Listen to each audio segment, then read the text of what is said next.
Alhamdulillah, alhamdulillahil qail subhanalladzi asra bi'abdihi laylan minal masjidil harami ilal masjidil aqsa alladzi barakna hawlahu linuriyahu min ayatina innahu huwas sami'ul basir. Asyhadu an la ilaha illallah wahdahu la syarika lah wa asyhadu anna sayyidana Muhammadan abduhu wa rasuluhu la nabiyya ba'dah. Allahumma salli wa sallim wa barik wa karrim wa azzim ala sayyidina Muhammad wa ala alihi wa sahbihi wa mawalah, amma ba'du. Al-Mukarramun, para alim ulama, tokoh agama, tokoh masyarakat, tokoh pemuda Desa Lubuk Rengas, Kecamatan Rantau Bayur, yang insyaallah semuanya serta para jemaah sekalian senantiasa dirahmati, diberkahi dan diridhoi oleh Allah Subhanahu wa taala. Amin ya rabbal alamin. Wabil khusus yang kita hormati kepala desa yang mewakili beserta seluruh jajarannya, ketua BPD dan anggota, ketua masjid Al-Ikhlas beserta seluruh pengurus lainnya, juga masjid tetangga Masjid Al-Muslimin, Masjid Nurul Iman. Alhamdulillah hadir berkumpul semuanya pada malam hari yang mulia ini. Ada teman saya Ustadz Sarudin dan Ustadz Sarjani juga, ini sama-sama teman dulu waktu di Mondok. Saya sampai sekarang tidak tahu kenapa beliau dipanggil Yakun ini ya. Namanya Sarjani, sename dengan kakak sulung saya Sarjani yang sekarang bertugas di Oku Selatan di Muara II. Ustaz Sarudin juga ini sename kami dulu. Ya, saling me gitu. Luar biasa bisa berkumpul pada malam hari yang mulia ini. Hadirin yang mulia, saya hadir pada malam hari ini bersama rombongan dari Bikers Fisabilillah Banyuasin. Banyak alhamdulillah kawan-kawan ini luar biasa semangatnya, senantiasa mendampingi kami dimanapun kami berdakwah di jalan Allah ini. Di majelis yang 18 majelis saya asuh di Pangkalan Balai dan sekitarnya, dan termasuk sekarang safari dakwah Isra Mi'raj keliling. Ini ada yang tua, ini ada ya Herman Afdal, panggilannya Uda Sultan. Ada yang senior, ada yang muda, ya, ada yang setengah baya. Cuma apa yang paling banyak yang jomblo ini Pak. Ya, termasuk kameramen kita ini juga masih bujang. Cuma Bang Sairi jangan ngaku bujang ya, anaknya lah 2 itu. Ya.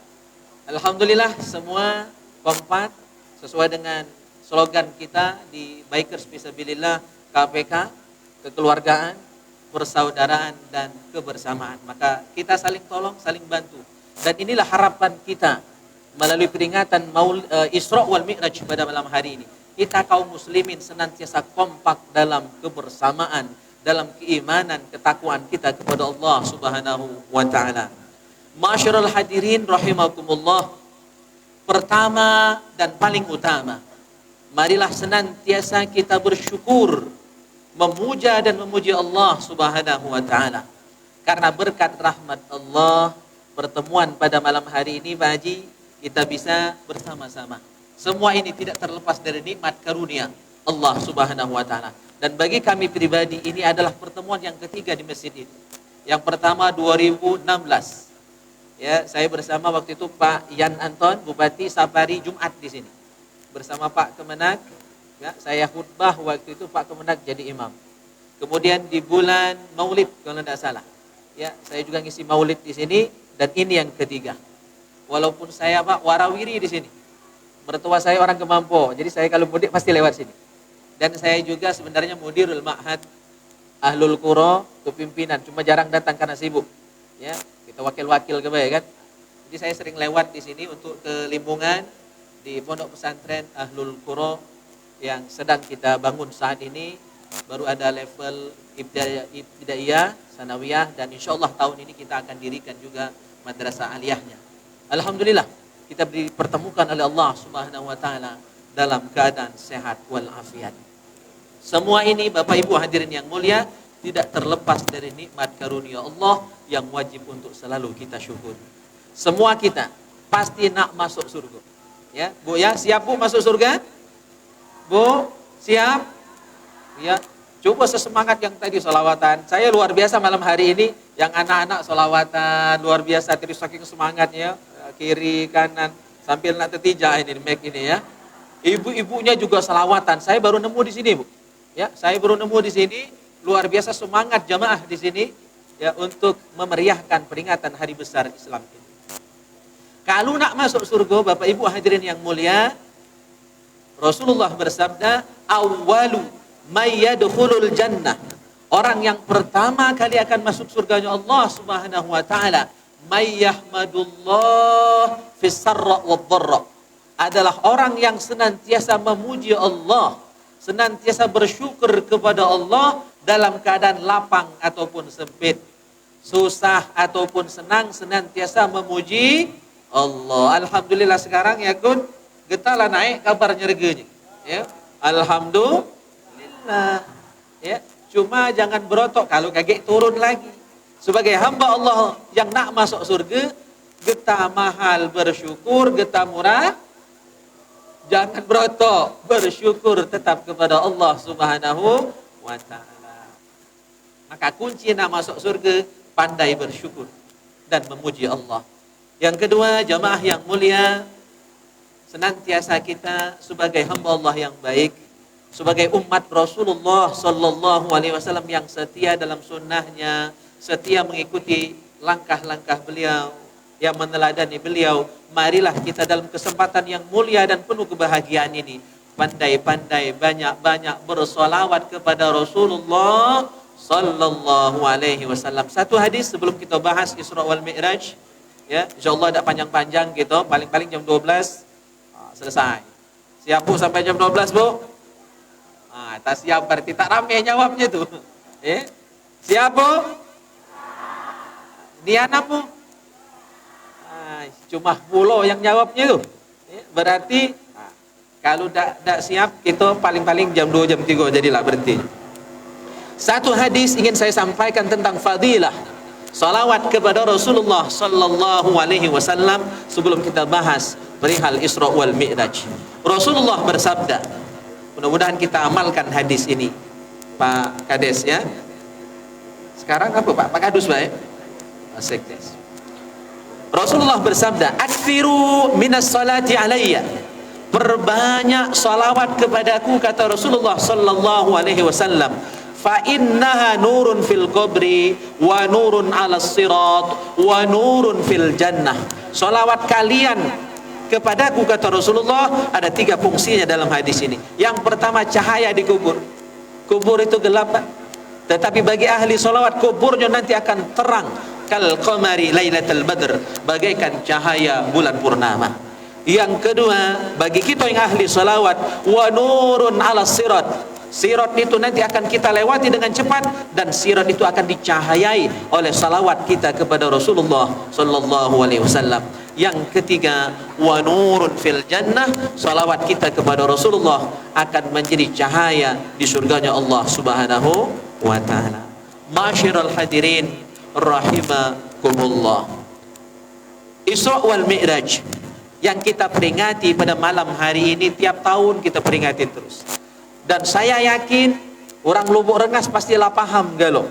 Ya, apalagi banyak ustaz di sini, Ustaz Sarudin, Ustaz Sarkawi juga, itu kakak kelas saya 1 tahun di atas saya, Ustaz Yakun. Dan di sini juga banyak murid-murid alumni kami dari pesantren Nurul Iman Ujung Tanjung. Ya, pasti sudah paham. Maka kita tidak akan kumpas tuntas dari awal sampai akhir karena tak cukup waktunya. Ya, maka kita hanya akan bahas 2 hal pada malam hari ini. Yang pertama, tamthil yang Allah perlihatkan kepada Rasulullah selama perjalanan Isra wal Mi'raj Rasulullah sallallahu alaihi wasallam. Yang kedua, kita akan bahas intisari dari peringatan Isra wal Mi'raj ini, yaitu adalah perintah salat 5 waktu dan perintah untuk memakmurkan masjid yang sudah susah payah kita bangun ini. Lama masjid ini dibangun, cuma percaya terus butuh bantuan kita, ya usaha kita bersama, kekompakan kita bersama untuk mempercantik bangunan masjid ini dan mengisinya dengan kegiatan-kegiatan yang akan memakmurkan rumah Allah Subhanahu wa taala ini. Yang pertama, Bapak Ibu hadirin yang mulia, kita akan bahas tamthil-tamthil yang Allah perlihatkan kepada Rasulullah sallallahu alaihi wasallam. Di antaranya adalah Rasulullah melihat ada sapi, ya, ada sapi yang keluar dari lubang yang sangat kecil. Mungkin lubang semut, mungkin lubang tume, atau barangkali lubang jarum. Kecil lubang itu, tapi pacak keluar. Begitu sapi tadi keluar dari lubang yang sangat halus tadi, nak masuk tak pacak lagi. Ya, jadi pacak keluar, ya, tak pacak masuk. Pacak metu tak pacak masuk lagi. Ada yang modal itu, Pak, Bu. Ya, itulah gambaran kata malaikat Jibril alaihi salam kepada Rasulullah sallallahu alaihi wasallam, orang yang banyak cakap, banyak janji, mungkin janji-janji politik, tapi tak pacak melaksanakan omongannya. Atau orang yang berbicara dengan pembicaraan yang akhirnya dia sesali di kelak kemudian hari, karena tak pacak lagi narik cakapnya, tak pacak lagi narik omongannya. Maka hati-hati berbicara. Tadi makanya telat, mohon maaf Bapak Ibu hadirin yang mulia, baru sudah Isya bisa berangkat ke sini karena setiap malam Jumat saya mengisi cawisan rutin di Masjid Istiqomah Napal Pangkalan Balai. Jadi saya tidak ingin mengecewakan, di sini bisa datang, majelis rutin saya tidak saya tinggalkan. Biar dapat gelu berjalan gelu, seiring sejalan seia sekata. Cuma mohon maaf jadi agak telat ke sini. Tapi sambil nunggu jamaah, mungkin barangkali tidak pula telat-telatnya tadi Ustaz Sarjani, ya. Tadi di majelis saya sampaikan, Nabi Ibrahim alaihissalam kenapa bisa diminta oleh Allah Subhanahu wa taala untuk menyembelih putra tersayang beliau itu. Padahal itu baru putra satu-satunya. Umurnya baru 15 tahun. Lagi baik-baiknya, lagi bagus-bagusnya, dan jarang bertemu dengan putra beliau Nabi Ismail alaihissalam itu. Kalau dirunut ceritanya, ternyata Nabi Ibrahim pernah ngomong, ya, apa omongan beliau ketika itu beliau berkurban, ya, ratusan onta, ratusan sapi, ratusan kambing. Luar biasa kedermawanan Nabi Ibrahim alaihissalam. Nah, di tengah kedermawanan beliau itu, berkorban yang begitu banyak hewan kurban, umat beliau ada yang berkata, luar biasa Ibrahim, hebat, ya, orangnya dermawan, rajin infak, rajin sedekah, suka membantu orang yang dhaif, orang yang lemah, kaum duafa. Apa kata beliau? Sisi manusiawi beliau muncul. Sazaruddin, ya, walaupun beliau seorang nabi yang basyarun lakal basyar, manusia tapi tidak seperti manusia pada umumnya, tapi sisi manusianya saat itu muncul. Apa kata beliau? Jangankan onta, jangankan hapi, kalau orang Pangkalan Balai, jangankan kambing, anak pun akan aku korbankan kalau Allah meminta. Ini tadi saya sampaikan di Masjid Napal Istiqomah.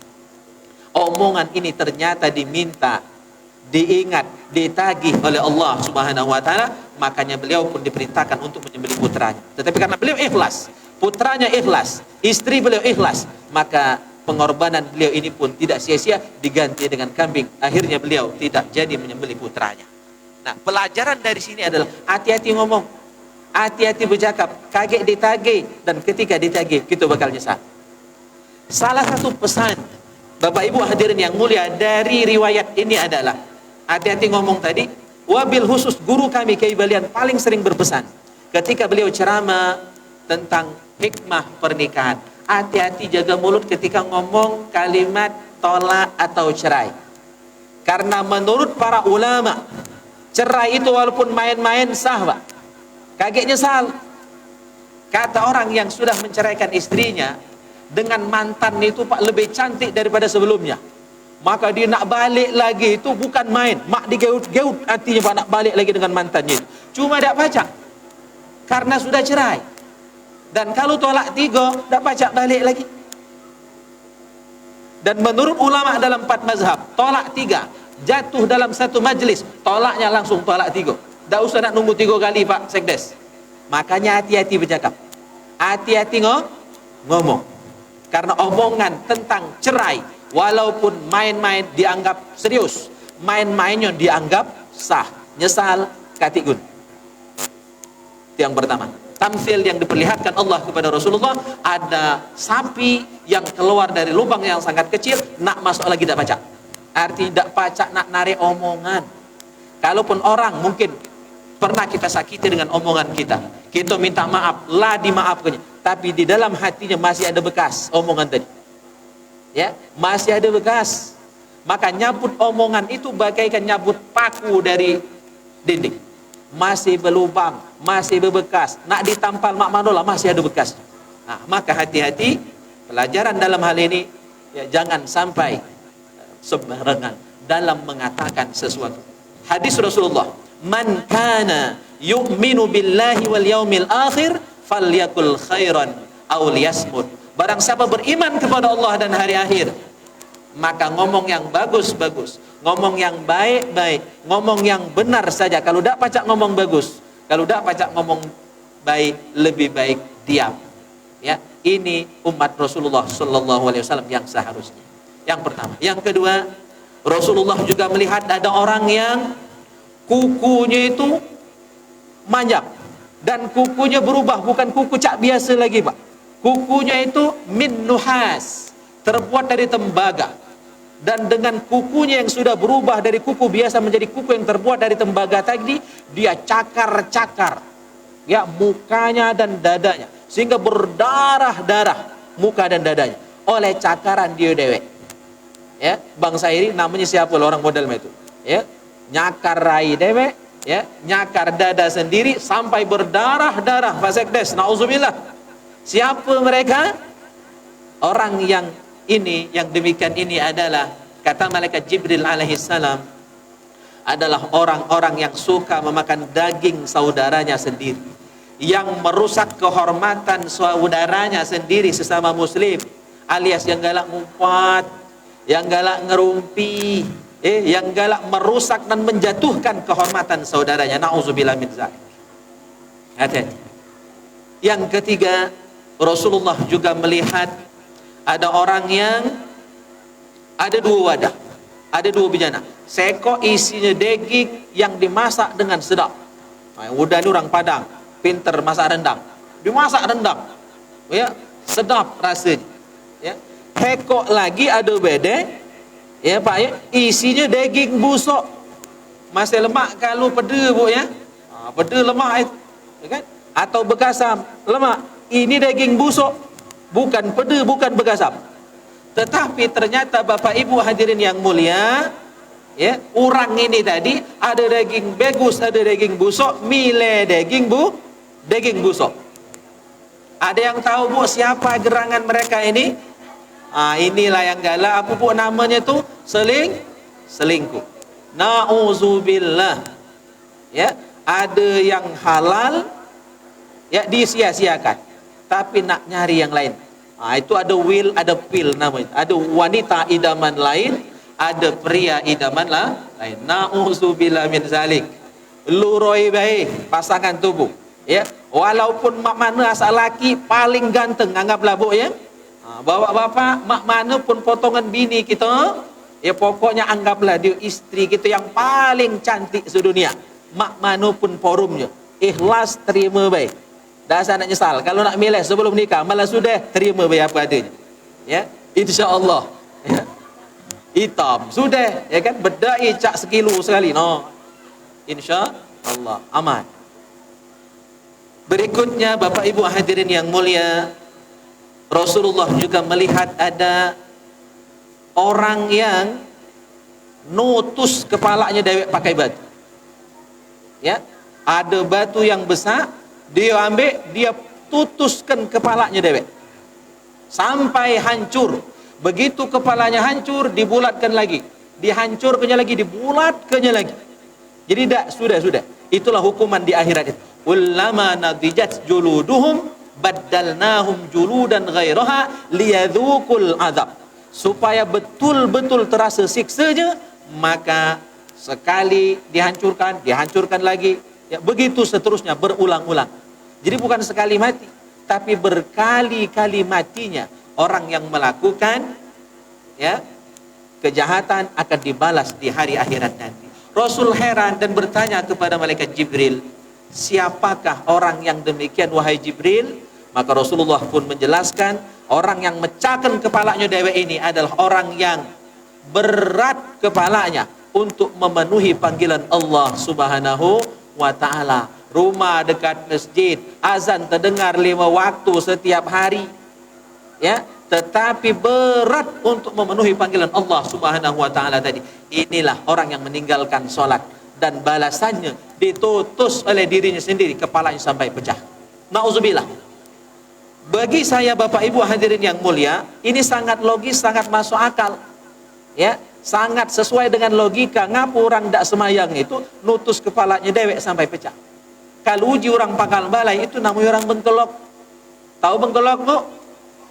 Ya, bengkelok itu keras kepala, kering utak. Tak dengar kata. Ya, dipanggil cak-cak tak tahu. Diundang tak galak dah, tak galak datang. Dialog ke meleng. Nah, itulah orang yang tidak galak sembahyang. Padahal dengar azan terus. Kalau kita punya anak, ya, atau saya seorang guru punya murid, dipanggil nak sini, jang sini, di sini. Kalau cara orang pengamalan mengalahkan gadis kalau begitu, ya, bujang kalau jantan. Kalau orang Bayur kan kope, ya, goyong, ya kan, dipanggil. Kalau cara orang Padang ada udah sultan, ya dipanggil udah, ya, uni, ya kan. Tapi tak datang, maka kita panggil itu anak yang bengkelok, itu anak yang kurang ajar, dipanggil kok tidak menjawab dan tidak memenuhi panggilan orang tua.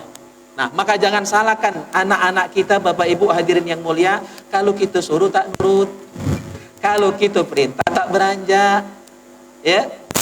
Dia sibuk nonton TV, dia sibuk main HP, dia sibuk main bola, main kasti. Kalau zaman kami dulu main dak gocan, ya, main yeye, main ekar, ya, main tosan, itu zaman kita dulu, ya. Ya kun, ya, sibuk tak peduli, balik sekolah mana bersalin langsung main. Jangan salahkan anak kita yang tak nurut, jangan-jangan tubuh yang sudah mengajarkan ketidaknurutan itu. Karena apa? Kita suka melalaikan panggilan Allah, maka anak kita pun melalaikan, tidak mempedulikan, cuek dengan panggilan kita sebagai orang tuanya. Maka ini mari introspeksi gitu.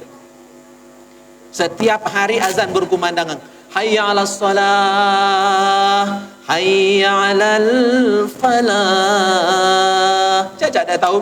Kalau subuh makin narik ke mall, kalaupun bangun bukan ke masjid, langsung ke kebun para, mantap gewenya. Ada tak yang main itu di sini, Bu? Ada ya? Hama bela bednya tu. Di Pangkal Balai main itu, Bu. Ya, mohon maaf. Saya ini imam di Al-Amir sudah 5 tahun, masuk tahun ke-6. Kalau subuh saya berangkat jam 3 atau jam 4 paling telat ke Masjid Al-Amir. Itu kadang belintasan. Ada yang bermotor, ada yang berkereta, ada yang jalan kaki. Dengan baju dinasnya itu Pak Sekdes.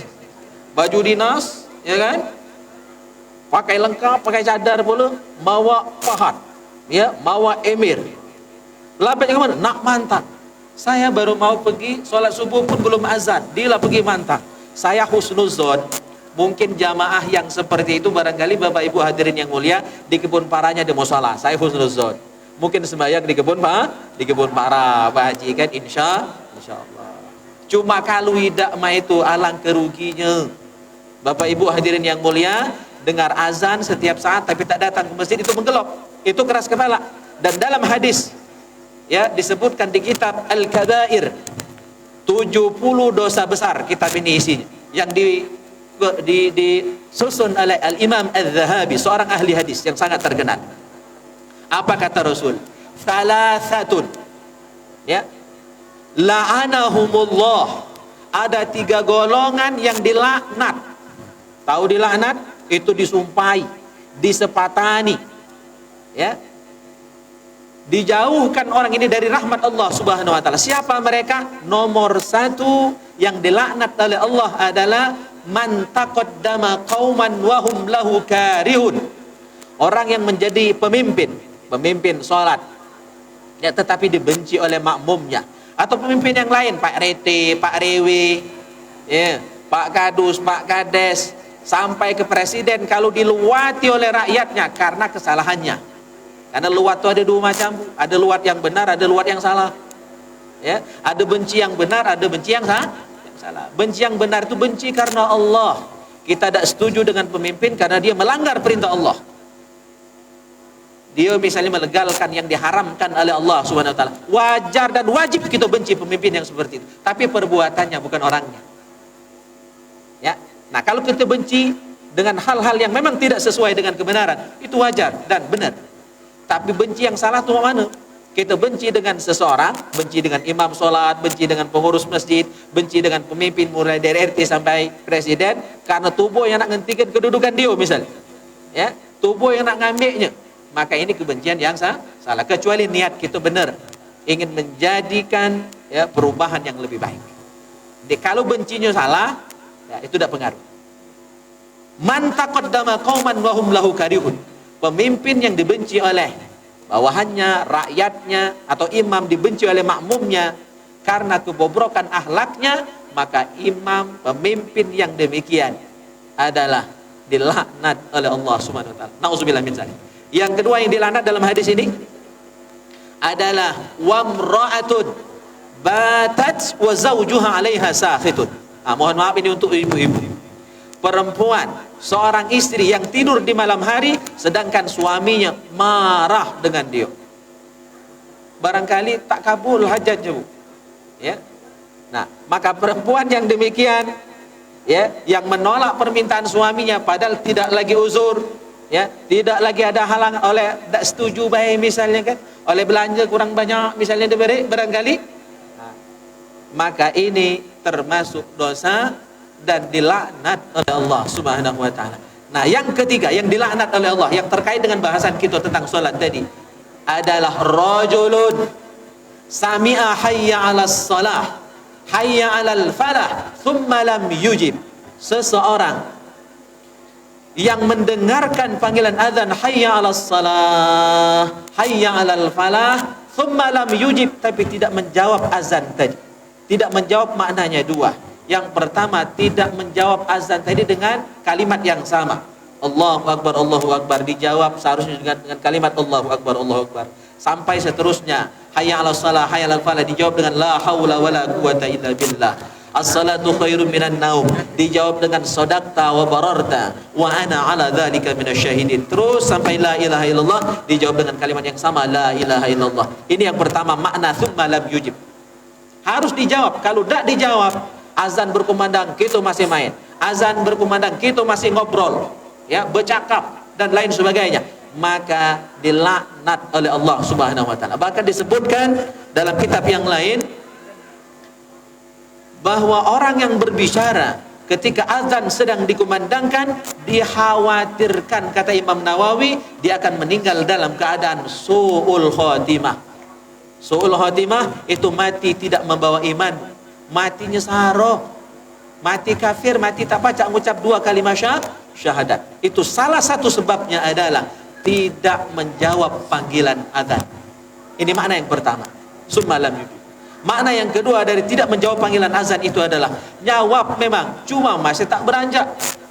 Ya, jawab azan semangat, ya, tetapi tidak memenuhi panggilan azan tadi, tidak sembahyang, tidak ke masjid, tidak ke musola, masih di rumah itulah. Atau kalau sholat subuh tambah narik selimut, apalagi hari hujan, pengantin baru pula, masya Allah, ya. Cuma untuk pengantin baru mungkin agak dimaklumi, cuma jangan sampai meninggalkan sholat, ya, telat tidak apa-apa, khusus malam pertama baik. Man seminggu, sebulan, setahun masih merasa pengantin baru terus, ya, sholat telat terus, ya. Auzubillah min dzalik. Bapak Ibu hadirin rahimakumullah. Ini tamsil-tamsil yang diperlihatkan kepada Rasulullah sallallahu alaihi wasallam. Berikutnya, Rasulullah melihat juga ada orang yang memikul kayu bakar, memikul beban yang sangat berat, ya. Dan begitu dia memikul tadi terseok-seok, oter berjalannya, nyaris jatuh, ya, nyaris campak dia memikul beban yang berat tadi.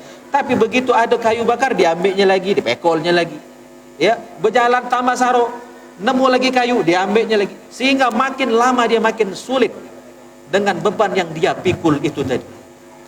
Rasulullah heran dan bertanya kepada malaikat Jibril alaihi salam, siapakah gerangan orang yang seperti ini?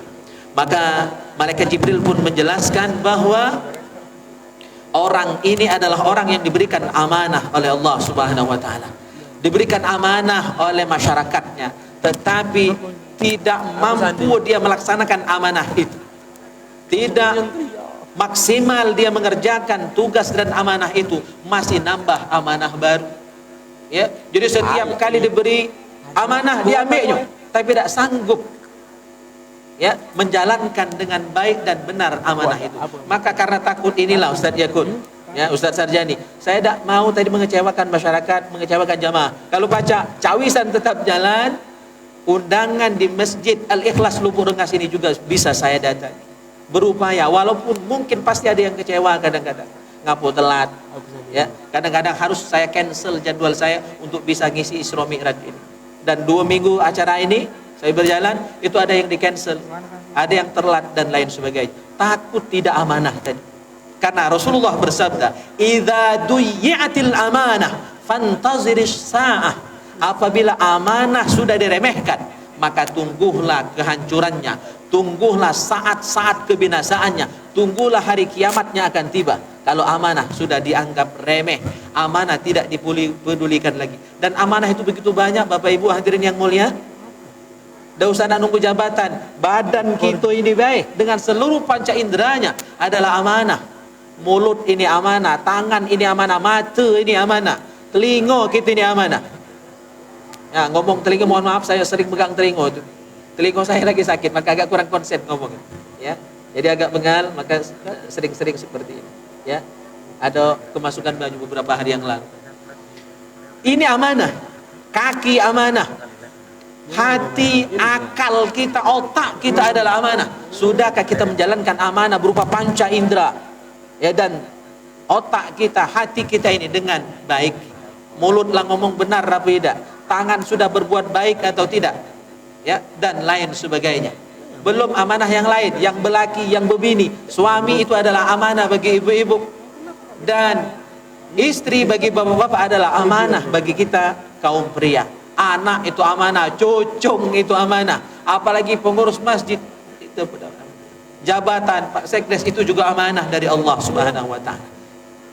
Maka kalau bakal tidak sanggup, kurangi begawian, kurangi amanah, kurangi tugas. Ketika sanggup menerima amanah, berarti sanggup menjalankannya dengan baik dan maksimal. Tinggal mengatur waktunya. Alhamdulillah Bapak Ibu hadirin yang mulia, saya walaupun belum bisa amanah dengan baik, berupaya untuk bisa menjadi orang yang amanah. Tiap hari saya ngajar pagi-pagi di Ujung Tanjung dan di Ahlul Qura. Siang saya ngimam, 5 waktu saya ngimam. Ya. Siang sampai sore saya ngantor di MUI. Maka Ustadz Yakun ini salah satu mahasantri kita di Majelis Ulama Indonesia Banyuasin. Beliau adalah mahasantri untuk PKU, Pendidikan Kader Ulama. Belajar lagi kitab kuning di Majelis Ulama Indonesia. Malam saya ngisi majelis. Maka mohon pengertiannya juga dengan masyarakat, kadang-kadang agak terbagi, diundang kadang tidak datang karena ngisi majelis. Ya, keluarga juga minta pengertiannya. Alhamdulillah mendapatkan istri yang pengertian. Kadang-kadang balik, kadang-kadang harus nginap 2 hari 3 hari di tempat lain demi dakwah. Nah, pengen menjalankan amanah, tetapi begitu amanah itu tidak bisa dilaksanakan, lebih baik mundur, kurangi tugas-tugas. Takutnya menjadi orang yang khianat. Dan orang yang khianat, yang tidak bisa menjalankan amanah, termasuk orang yang munafik. Dan orang yang munafik sungguh benar, innal munafiqin fid darkil asfali minan nar. Orang yang munafik, maka letaknya, tempat tinggalnya di akhirat nanti adalah di neraka yang paling bawah. Na'udzubillah tsumma na'udzubillah. Masyarul hadirin rahimakumullah. Ini yang pertama tentang tamsil-tamsil yang diperlihatkan Allah kepada Rasulullah selama perjalanan Isra wal Mi'raj Rasulullah sallallahu alaihi wasallam. Yang terakhir, ya, sebelum kita bahas masalah sholat, belum terakhir niat baik, terakhir tentang tamsil tadi. Rasulullah ketika Isra dan Mi'raj, beliau berjalan-jalan masuk ke dalam surganya Allah Subhanahu wa taala. Nah, di atas pintu surga Rasulullah melihat ada tulisan. Keterangan ini silakan baca dalam kitab Wasiatul Mustafa ala Sayyidina Ali karramallahu wajhah. wasiat Nabi khusus kepada menantunya Sayyidina Ali bin Abi Thalib karramallahu wajhah. Ada tulisan kata Rasul, maktuban ala babil jannah, ada tulisan di atas pintu surga. Apa tulisannya Pak? Pak Sairi lah maco tulisannya? Kalau lah maco berarti lah masuk surga Kalau Ustaz Sarudin lah cetok mungkin maconya Beliau ni Masya Allah dulu ahli ceramah di pondok. Saya kalau disuruh ceramah di pondok dulu ngimbang-ngimbang Pak. Saya tak berani ceramah. Mohon maaf, baru nari lah aku baca ceramah itu. Di pondok dulu dah penakut, pemalu. Jadi kalau suruh acara ceramah, lari aku ikutan. Yuk geram di pondok. Baru galak ceramah ketika kuliah terpaksa. Ketika KKN, ya saya jadi ketua kelompok, maka tak baca idak, harus aktif, harus banyak ngomong. Ya, dan saya yang paling sering ceramah ketika KKN waktu itu di Ogan Komering Ilir. Ya, sejak itulah baru galak ceramah. Sampai menari. Lah ngindar-ngindar dak galak. Saya dah baca ceramah. Ngomong lagi tak lancar sebenarnya Bapak Ibu hadirin yang mulia. Cuma masyarakat nyuruh alhamdulillah. Ya, bergoyur dikit-dikit. Nah, di atas pintu surga kata Rasulullah sallallahu alaihi wasallam ada tulisan anti muharramatun ala kulli bakhilin wa aqin wa nammam. Wahai surga, engkau diharamkan untuk dimasuki 3 golongan manusia. Ya, dan ini Rasulullah lihat tulisan itu ketika beliau Isra wal Mi'raj. Ada 3 golongan yang haram masuk surga. Bu, galak masuk yang nomor orang 3 yang macam ini? Dah galak? Hati-hati, jangan jadi 3 macam manusia. Yang pertama, yang haram masuk surga adalah ala kulli bakhilin. Setiap orang yang bakhil. Tahu bakhil Bu? Apalah bakhil itu? Pelit. Uji orang pangkal balai getah besa jeruk masam Bu. Ya, pelit medit kerak. Ya, timbean itu malah pelit medit kerak dulu tu kan. Getah besa jeruk masam. Ya. Pelit apapun, pelit reta, tak galak infak, tak galak sedekah. Nah, Masjid Al-Ikhlas ini membutuhkan keikhlasan kita semua. Ya, jadi nyumbang itu dah usah itu macam-macam. Banyak baik, yang penting ikhlas. Ya, 1 juta tiap hari jadilah, tapi ikhlas. Tak usah 1.000, 2.000 besar gini. 1 juta jadilah. Ikhlas, ya. Siap masjid kita dibangun, ganti pelapon, kata Pak Yakun tadi, ya, Sarjana. Pelapon ini berjepa-jepa sudah modal main. Ya, kita ganti pelapon yang paling bagus. Titipkan harta kita yang merupakan titipan Allah itu di jalan Allah juga. Insya Allah Allah ganti dengan berlipat ganda. Mana qasamalun min sadaqatin bal yazdad. Tidak berkurang harta kita dengan diinfakkan, dengan disedekahkan, tidak berkurang. Zahirnya berkurang, hakikatnya bertambah. Ya, buktikanlah itu. Ini udah. Ya, beliau ini paling rajin sedekah. Masya Allah, alhamdulillah. Ya, tak luak-luak pecah nyerta beliau. Dan kita di majlis biker fisabilillah, kita biasakan kawan-kawan untuk infak, untuk sedekah. Dan infak tadi kita gunakan untuk ya membantu yang lain. Ya, kita salurkan untuk kaum duafa. Kita latih ya belajar bersama untuk berbagi. Apalagi infak itu ke masjid luar biasa. Man bana lillahi masjidan banallahu lahu baitan fil jannah. Barang siapa membangun masjid, nyumbang untuk pembangunan masjid, Allah bangunkan dia istana di surganya Allah Subhanahu wa taala. Luar biasa. Jangan jadi orang pelit. Orang pelit haram masuk surga. Pelit harta. Termasuk pelit ilmu. Pak Sekdesnya tak galak ngajar, awak alumni pesantren, ya, diminta untuk ngisi salat Jumat, jadi khotib, jadi imam, ya, moroki, ngantar tongkat, ngaji tak gelek, menyembunyikan ilmu. Nah, itu tak boleh. Itu pelit ilmu. Tahu tak gelek Bu? Tak mau. Ya, ngimang-ngimang. Nah, itu tak boleh. Kalau alumni Ujung Tanjung, ya, atau alumni Ahlul Qura, ini 2 pondok yang kami ngajar di dalamnya, tak boleh. Man terdengar ada alumni, kumarai ini. Ya, kecupit kali ya, cabut ke bulu hidung. Ya.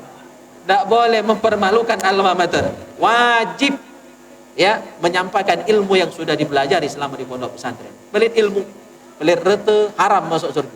Pelit ilmu juga haram masuk surga. Nah, ada lagi pelit yang lain, pelit senyum Pak. Ya, raih patah seribu, ya masam baik-baik, ya kan? Masam tak laku, raih masam juga tak laku. Apalagi yang bujang, yang gadis, ya kan? Nah, cuma jangan umbar senyum, jengok-jengok mana ada kanti senyum. Kanti rewang jangan senyum, dia juga gila, ya. Jadi pelit rete, pelit ilmu, pelit senyum haram masuk surga. Yang pertama. Yang kedua, ada tulisan di atas pintu surga, kata Rasulullah, ala kulli aqid, setiap anak yang durhaka dengan orang tua haram masuk surga. Durhaka, Bapak Ibu hadirin yang mulia, haram masuk surga. Dan durhaka dengan orang tua salah satu sebab matinya su'ul khotimah, tak pacak mengucap syahadat, mati tak mawa iman, matinya su'ul khotimah. Maka dalam hadis disebutkan, ya, kharaja minad dunya ala ghairi syahadah, dia keluar dari dunia tanpa mampu mengucapkan dua kalimat syahadat. Anak yang durhaka dengan orang tua. Bapak Ibu hadirin yang mulia, dalam pandangan sahabat Nabi, murid-murid Rasulullah sallallahu alaihi wasallam, yang kami kutip dari kitab Durratun Nasihin, dijelaskan bahwa para sahabat mengatakan, qala ba'dus sahabah tarkud du'a lil walidaini yudayyikul 'aish 'alal walad. Anak yang tidak mendoakan orang tua sudah durhaka dalam pandangan sahabat Nabi. Jadi tidak usah nak nabok orang tua, menelantarkan orang tua, ya orang tua sakit tidak diobati, ya itu sudah jelas durhaka itu. Dalam pandangan sahabat minimal anak itu sudah dianggap durhaka, tak pernah mendoakan orang tuanya, tak pernah baca doa Rabbi ghfirli wali walidayya warhamhuma kama rabbayani saghira. Kalau tak pernah baca doa itu alias tak pernah sembahyang, Pak, ya? Pasti tak pernah sembahyang. Kalau anak yang sholat pasti rajin membaca doa Rabbi ghfirli wali walidayya. Berarti ketika kita tidak sholat, hakikatnya kita adalah anak yang durhaka kepada orang tua dan durhaka juga dengan Allah Subhanahu wa taala. Nauzubillah min dzalik. Ini yang kedua. Yang haram masuk surga adalah anak yang durhaka. Tapi kalau kita anak baik-baik, Pak, luar biasa. Rasulullah sampai bersabda, kalau kita anak yang baik, anak yang berbakti dengan orang tua kita, idza addaita haqqahuma wa at'amtahuma laka bikulli luqmatin qasrun fil jannah. Kalau kita anak baik, berbakti dengan orang tua, kita sanggup menafkahi orang tua kita. Belum haji kita naikkan haji, belum umrah kita naikkan umrah orang tua kita. Sakit kita obati. Kalau kita jauh kita transfer, ya, untuk kebutuhan orang tua kita. Biar dia fokus di hari tuanya dengan ibadah kepada Allah Subhanahu wa taala. Itu anak yang baik. Bukanlah ada rete masih sibuk merongrong rete orang tua. Nagih rete waris, mana bagian aku, mana jatah aku. Itu anak kurang ajar, Pak. Orang tua masih hidup lah nanyo rete waris. Tak boleh. Nah, lalu anak yang baik, idza addaita haqqahuma, anak yang baik yang berbakti itu apabila dia melaksanakan tugasnya sebagai anak kepada orang tuanya dan sanggup menyuapi, ngasih makan orang tuanya, maka setiap satu suapan makanan yang dimakan orang tuanya atau dia sendiri yang menyuapi ayah ibunya, setiap satu suapan tadi, kullu luqmatin qasrun fil jannah, Allah balas, Allah ganti setiap satu suap dengan satu istana di surganya Allah Subhanahu wa taala. Luar biasa anak yang baik. Ya, dan dalam hadis yang lain bahkan Rasul sampai bersumpah, walladzi ba'atsani bil haqqi nabiyyan, demi Allah, zat yang sudah mengutusku sebagai seorang nabi dan rasul, mamin, ya, waladin, tidaklah seorang anak diberikan rizki yang lapang oleh Allah Subhanahu wa taala, thumma yuaddi haqqa walidayh, kemudian dia gunakan untuk berbakti dengan orang tuanya, maka anak yang demikian illa, ya, melainkan kana ma'i fil jannah, akan bersama denganku di surganya Allah Subhanahu wa taala. Jadi anak yang berbakti, ya, dia masuk surga bersama Rasulullah sallallahu alaihi wasallam, dan di surga dia banyak istana. Istananya sesuai dengan jumlah suapan, jumlah makanan yang dia tanggung untuk kedua orang tuanya. Jadi Bapak Ibu hadirin yang mulia, buat istana di surga itu mudah. Tinggal jadi anak baik, tinggal rajin bantu masjid, bangun musola dan lain sebagainya. Kalau buat rumah di rumah saro, Pak, kadang-kadang nak jual kebun para dulu. Kalau yang ada SK nak nyekolahkan SK dulu ke bank, nak berutang sana sini, baik. Tapi muat rumah di surga, jadi anak baik. Jadi anak yang berbakti dengan orang tua, insya Allah kita orang paling soge kayak di akhirat, di dalam surganya Allah Subhanahu wa Ta'ala. Oke. Yang pertama, yang haram masuk surga, yang pelit. Yang kedua, anak kurang ajar dengan orang tua. Yang ketiga, wanamam, orang yang tukang adu domba, ya, buat cakap sehingga orang laki bini jadi kerok, jadi cerai. Orang adik beradik laju bergocor, berbenta, berebut, ya, kawan laju berpisah, tetangga takor dengan tetangganya oleh dibuat-buat cakap, ya, yang membuat rusaknya persatuan kita. Nauzubillah. Maka orang yang demikian di akhirat kage haram masuk surga. Dan di neraka dalam riwayat Isra disebutkan tukang fitnah seperti ini, tukang adu domba seperti ini, bibirnya dan lidahnya nanti akan digunting oleh malaikat Zabaniyah. Nauzubillah tsumma nauzubillah. Bapak Ibu hadirin rahimakumullah. Ini sesi yang pertama baru selesai tentang tamthil yang Allah perlihatkan kepada Rasulullah sallallahu alaihi wasallam. Yang kedua, Bapak Ibu hadirin yang mulia, kita masuk ke intisari dari peringatan Isra wal Mi'raj ini, yaitu perintah salat 5 waktu. Bapak Ibu semua tahu jumlah rakaat salat 5 waktu itu ada 17 rakaat. Dan 17 rakaat itu ternyata sama dengan jumlah jam kita terjaga dalam sehari semalam, ya. Sehari semalam ada 24 jam. Kita tidur 7 sampai 8 jam rata-rata dalam sehari semalam. Berarti jumlah jam kita terjaga 24 itu dikurangi 8, maka totalnya adalah 17 jam kita terjaga. Dan kita berbuat dosa rata-rata adalah ketika kita terjaga, ya, muka video Doraemon di YouTube, ya kan? Tahu Doraemon, Pak? Ya. Ya. Itu ketika terjaga, tidak mungkin waktu tidur pacak nonton video yang tak benar itu, ya kan? Melakukan maksiat dan dosa rata-rata adalah ketika kita terjaga. Walaupun ada dosa, Bapak Ibu hadirin yang mulia, kita tidur bahkan kita lah mati masih ngalir dosanya. Nauzubillah. Itu namanya dosa jariah. Ya, itu namanya dosa jariah. Misalnya apa? Ya, kita nge-share, yang punya Facebook, ya, yang punya WA, ya, yang punya media sosial, nge-share hal-hal yang tidak baik. Dan sharean kita tadi di-share lagi, dan selama dunia ini masih ada, Facebook itu masih ada, WA itu masih ada, sharean tadi akan tetap tersimpan. Jejak digital itu akan tetap ada. Maka kalau yang kita share tadi adalah maksiat dan dosa, selama postingan itu belum dihapus, maka tetap akan dapat transferan dosanya. Nauzubillah, tsumma nauzubillah. Maka yang sudah bertaubat, cek lagi Facebooknya. Yang tak bagus, tolak dihapus. Jangan sampai itu semua menjadi dosa jariah. Tetapi Bapak Ibu hadirin yang mulia, pada umumnya kita berdosa itu waktu kita bangun, waktu kita jaga, waktu kita tidak tertidur. Dan jumlah kita terjaga dalam sehari semalam rata-rata adalah 17 jam. Maka 17 rakaat dari sholat 5 waktu itu ternyata jumlahnya sama dengan 17 jam kita terjaga. Maka dalam kitab I'anatul Thalibin karya Sayyid Bakri Syato, dan ini pelajaran kita di Pondok Pesantren Nurul Iman Ujung Tanjung, ya, Ustaz Jagun, ya. Di bagian-bagian awal kitab itu diterangkan oleh Sayyid Bakri Syato, apa hikmah 17 rakaat itu? Ternyata hikmahnya sama dengan 17 jam kita terjaga, di mana kita biasanya melakukan maksiat dan dosa. Dengan 1 rakaat sholat wajib yang kita kerjakan menebus dosa 1 jam.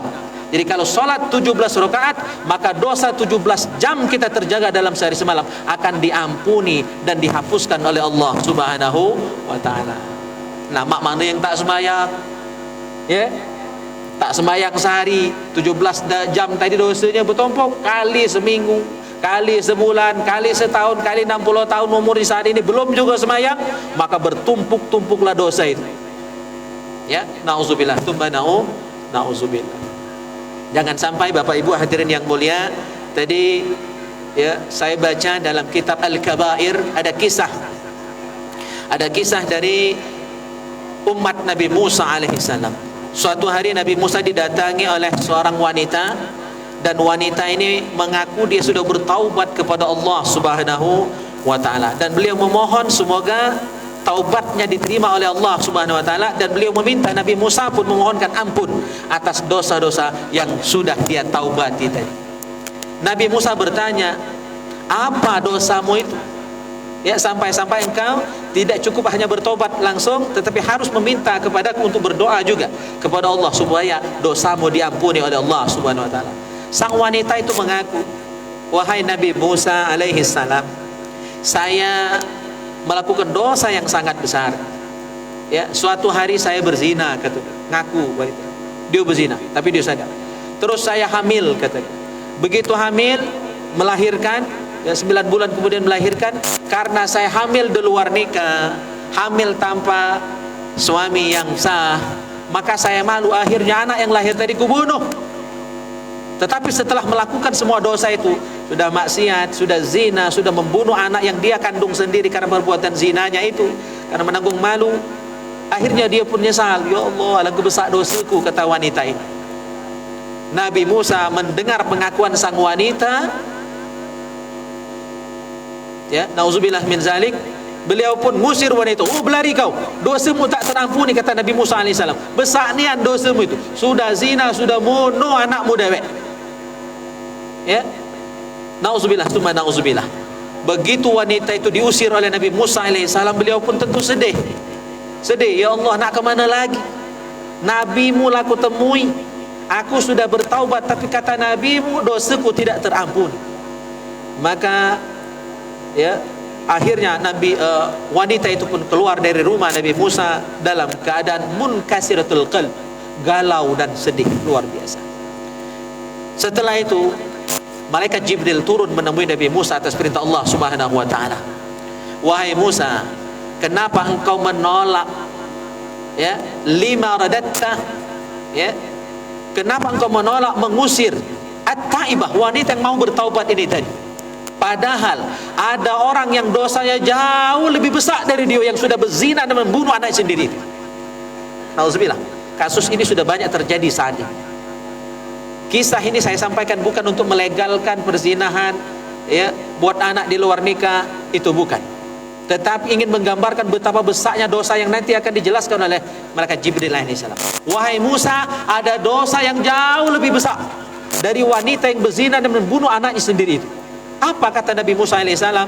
Jibril menjelaskan, malaikat Jibril alaihissalam menjelaskan bahwa dosa yang terbesar itu adalah tarikus sholati amidan muta'ammidan.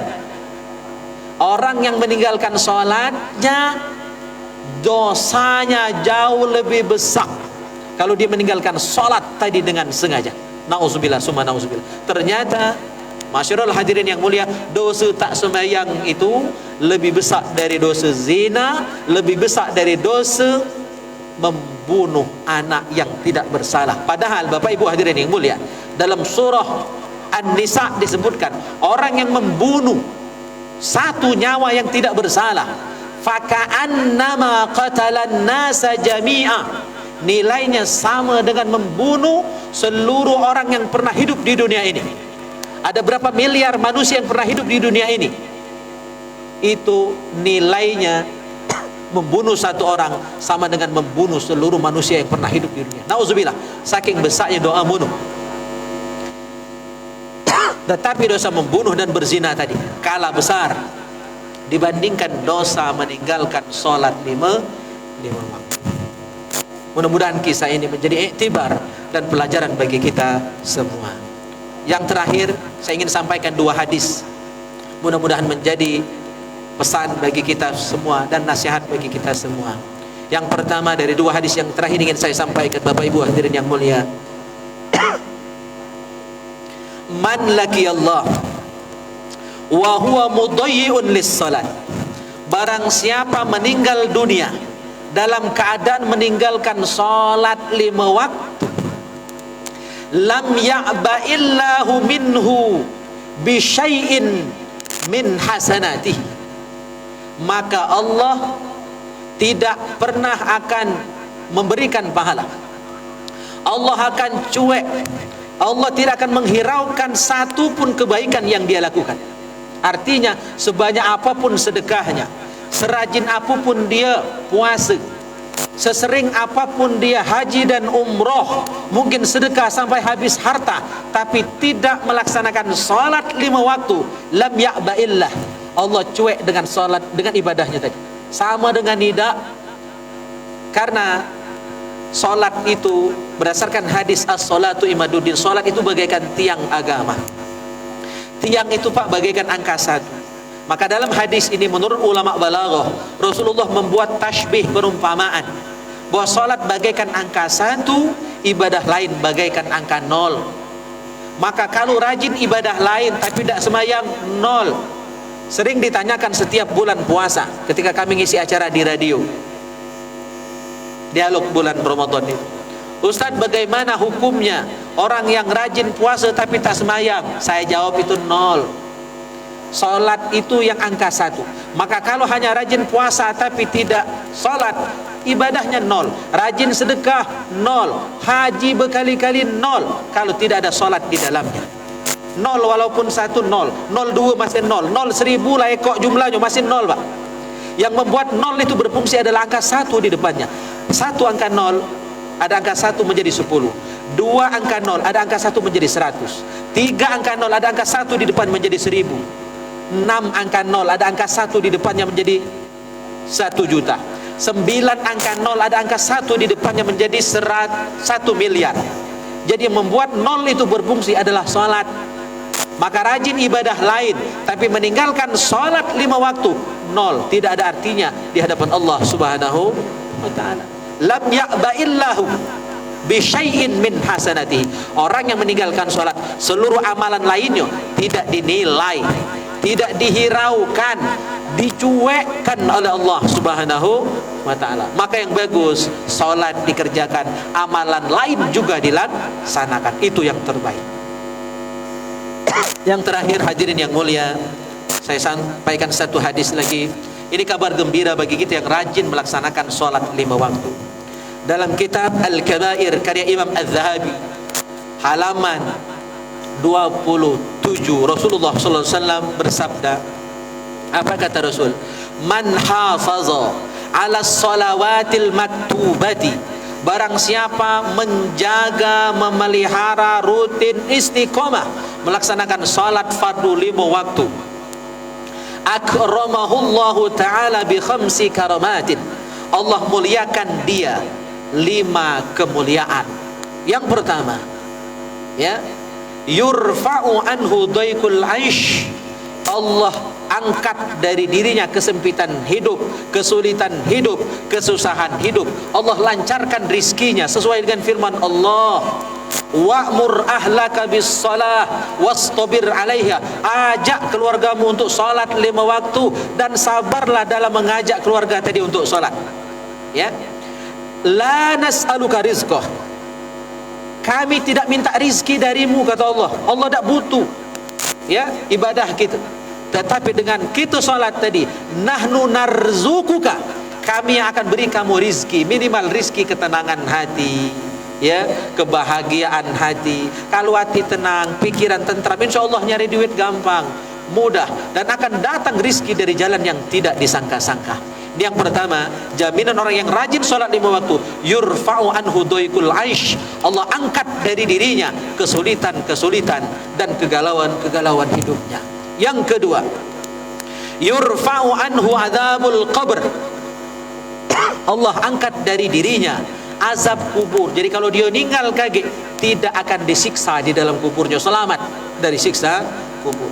Yang ketiga, wa yu'tihi kitabahu biyaminih, catatan amalnya akan diberikan dari tangan kanan, dan ini alamat orang yang bakal bahagia di hari akhirat nanti. Yang keempat, wa yamurru 'alas sirat kal barqil khatif, dia akan melewati siratal mustaqim nantinya bagaikan kilat, ya, secepat kilat dia melewati siratal mustaqim. Padahal dalam kitab Daqaiqul Akhbar disebutkan sirat itu kecil. Orang-orang tua kita dulu sering bilang, Bu, bagaimana? Bagaikan rambut yang dibelah 7. Saking kecilnya, halusnya sirat itu, lebih tajam daripada pedang dan lebih halus daripada rambut.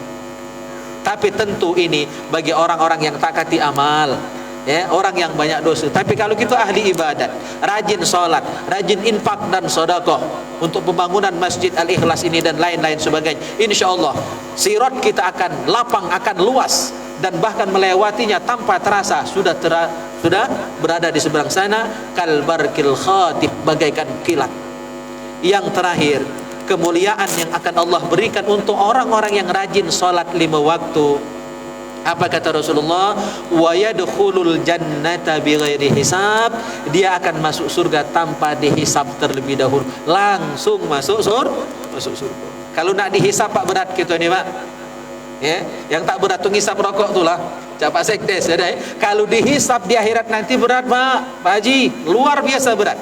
Dalam kitab Durratun Nasihin disebutkan hisab itu kalau nak dilaksanakan tidak sanggup gitu Pak.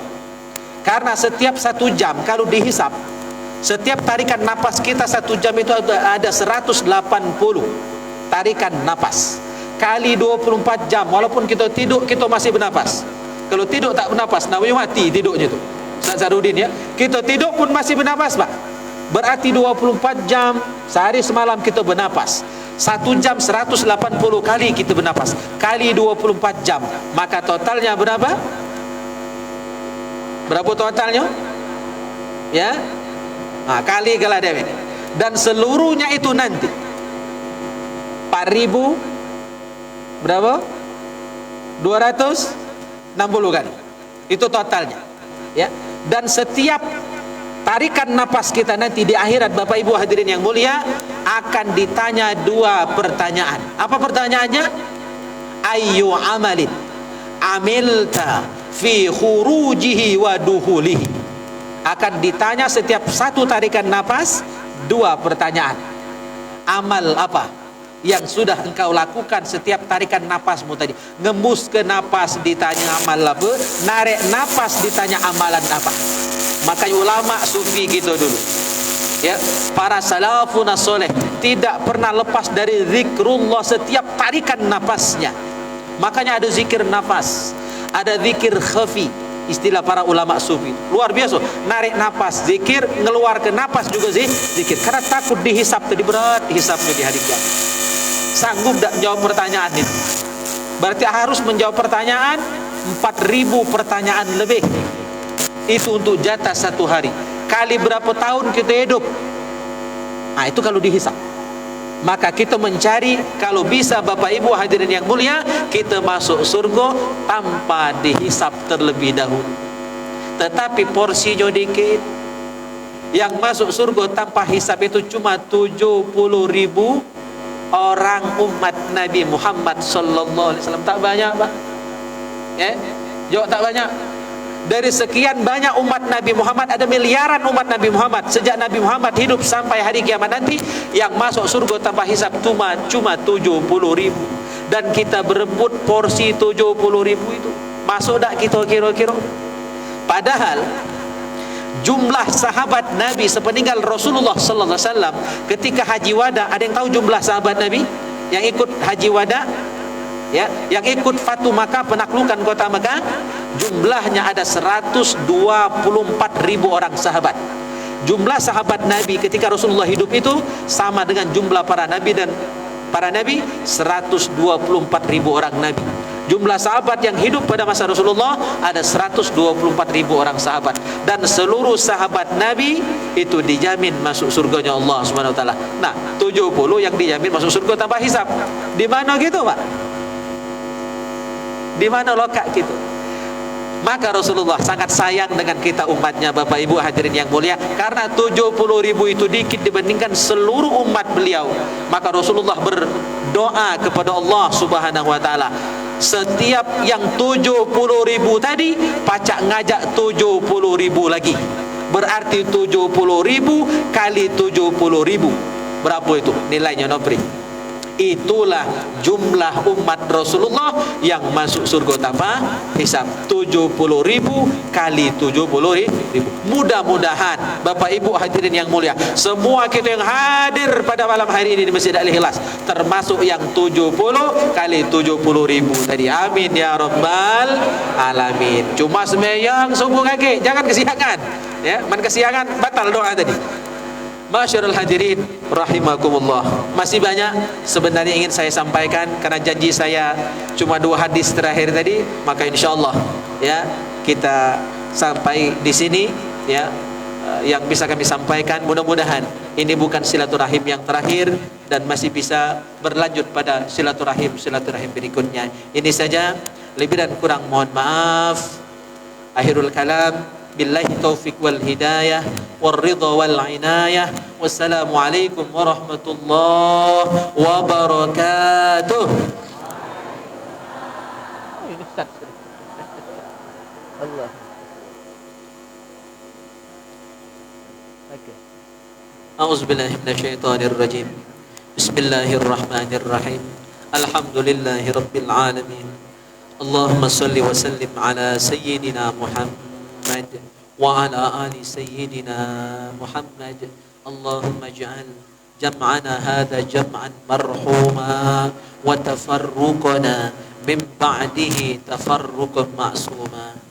اللهم إنا نسألك فعل الخيرات وترك المنكرات وحب المساكين وأن تغفر لنا وترحمنا وإذا أردت فتنة قوم فتوفنا غير مفتون ونسألك حبك وحب من يحبك وحب عمل يقربنا إلى حبك يا رب كل شيء بقدرتك على كل شيء اغفر لنا كل شيء ولا تسألنا عن كل شيء ولا تحاسبنا في كل شيء وأعطنا كل شيء ربنا آتنا في الدنيا حسنة وفي الآخرة حسنة وقنا عذاب النار وصلى الله على خير خلقه محمد وعلى آله وصحبه أجمعين والحمد لله رب العالمين تقبل الله منكم.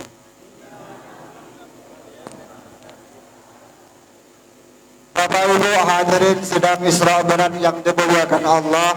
Kemudian acara kita yang terakhir yaitu jamuan ala kadarnya yang akan dibantu oleh adik-adik Irma. Tolong diaturin untuk membagikan rantangnya. Silakan beradab-adaban buat jalan ini.